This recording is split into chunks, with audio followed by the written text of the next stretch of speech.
Hi, everybody. It's Deb Muller. I'm the CEO and founder of HR Acuity, and welcome back to 2-Minute Matters. I am so excited to be here with Kathy Jennings. Kathy is the former Global Director of Employee Relations at Estée Lauder, and she is here to share some wisdom and talk about something that I think we all think about.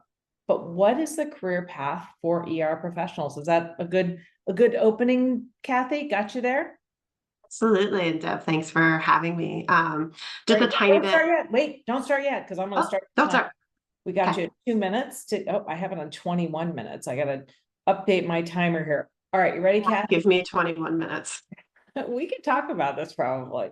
All right, and here we go. Now you're So good. just a little bit of background about me. I'm an employment lawyer by training. I actually spent almost 10 years at a law firm. Then I went in-house at Estée Lauder. I was the global employment lawyer for my first 10 years there, and then spent 8 years in HR, first 3 as an HR business partner, and then as the head of employee relations for North America. And one of the things I guess that I think about when I reflect on my career is how important that HRBP role was to being a better ER COE leader.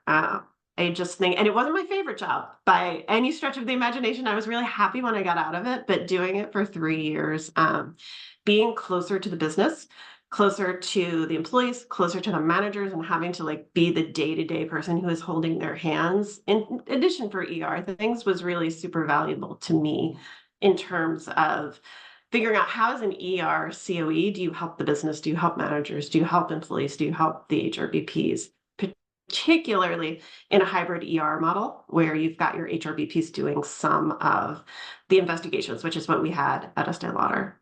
Yeah, I think that's so true, because in ER, you are at a point that matters. Something has gone wrong. So what happened before that maybe you could have been more proactive or preventative?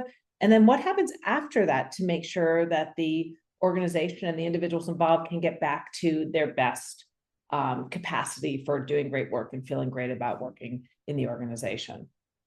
And I think that what happens afterwards part is so key because, as ER, sometimes, you're called in, there's a problem, you help, you fix it.